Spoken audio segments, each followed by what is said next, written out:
បន្ទាប់ពីភ្លៀងយប់មិញយើងឃើញថាស្រូវយើងនឹងដំណាំផ្សេងគឺដួលទីអស់ហើយអ្នកគ្នាចឹងខ្ញុំព្រឹកឡើងក៏ទៅមើលទាំងអស់ហើយខ្ញុំមកមើលស្រូវគោលបំណងខ្ញុំមកមើលស្រូវហ្នឹងគ្នាហើយប្រឡងខ្ញុំដួលហើយទីអស់ហើយចប់ហើយបងប្អូនអ្នកគ្នាខ្ញុំអត់ដឹងថានេះសិតអីទេនេះវាទៅវាលាអ្នកគ្នាពលប៉ះទៅលាអូដុសល្អសួស្ដីបងប្អូនអ្នកគ្នាវីដេអូនេះខ្ញុំនឹងនាំអ្នកគ្នាទៅទស្សនានៅបន្ទាប់ពីភ្លៀងយប់មិញខ្លាំងមែនតើអ្នកគ្នាហើយនឹងខ្យល់ថែមទៀតយើងទៅមើលតំណាំតំណក់របស់យើងតើវាយ៉ាងម៉េចនៅពេលទៅដល់ជាការរបស់យើងហើយពេលនេះគ្រាន់តែខ្ញុំទៅជាការភ្លាមគឺឃើញទស្សនវិជ្ជាតាមផ្លូវនឹងគឺថាបងប្អូនអ្នកគ្នាទៅលងបងប្រុសពូមីងខ្ញុំគឺដួលខ្ទេចខ្ទីអស់ទៅហើយអ្នកគ្នាអញ្ចឹងសួរថាតើទៅលោកវាយ៉ាងម៉េចនៅពេលដែលទៅដល់អញ្ចឹងយើងនឹងទស្សនាទាំងអស់គ្នាថាវាយ៉ាងម៉េចបងប្រុសអញ្ចឹងបងថ្លៃខ្ញុំហើយ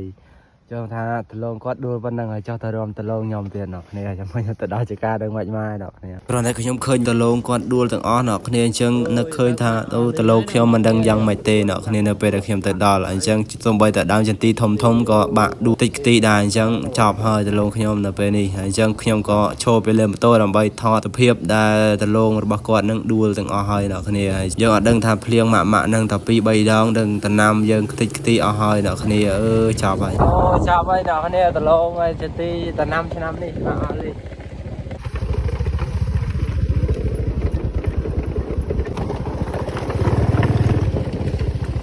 នេះដល់តឡងខ្ញុំហើយ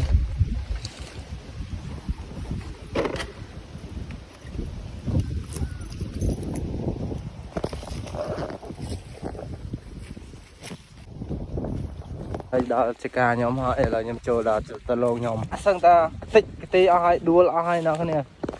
ដួលអស់លេងហើយអ្នកគ្នាតឡងនេះដួលអស់ហើយនេះគ្មានសល់អីទេអ្នកគ្នាអើយចោលហើយបើឆ្នាំនេះចប់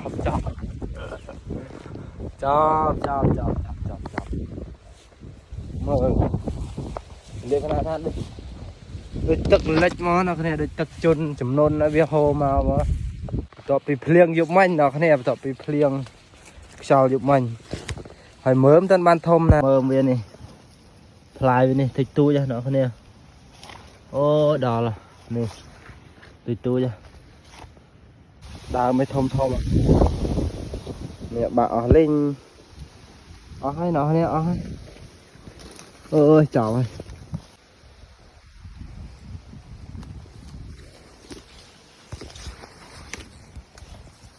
បងប្អូនអ្នកគ្នាខ្ញុំអត់ដឹងថានេះសិតអីទេនេះវា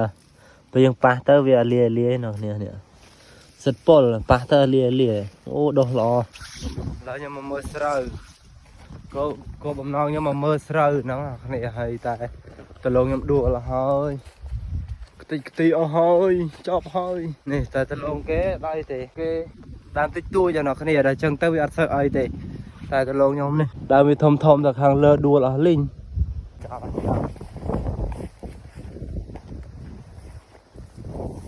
ហើយនេះវាអត់សូវដួលមកទេខាងក្រោម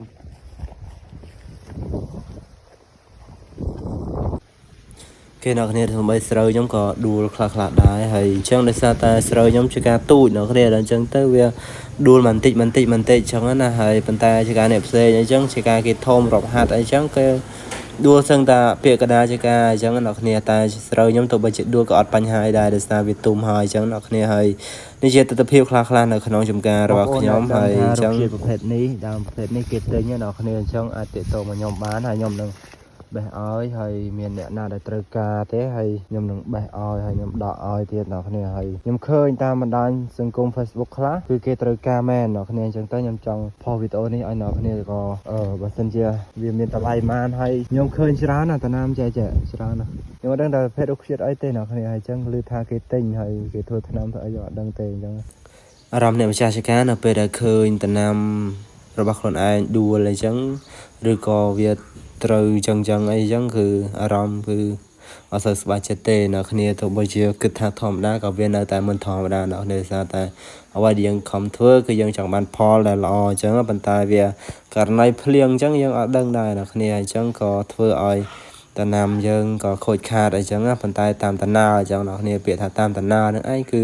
ធ្វើចិត្តយើងធូរអញ្ចឹងអានឹងជាមូលនេះជាចិត្តរបស់កសិករយើងទេអ្នកគ្នាហើយ នេះតឡងខ្ញុំគឺដើមធំធំអ្នកគ្នាប៉ុន្តែដឹងធ្វើមិនវាធ្វើវាដួលហើយដឹងធ្វើមិនតាមតាណាអ្នកគ្នាអញ្ចឹងហើយគឺ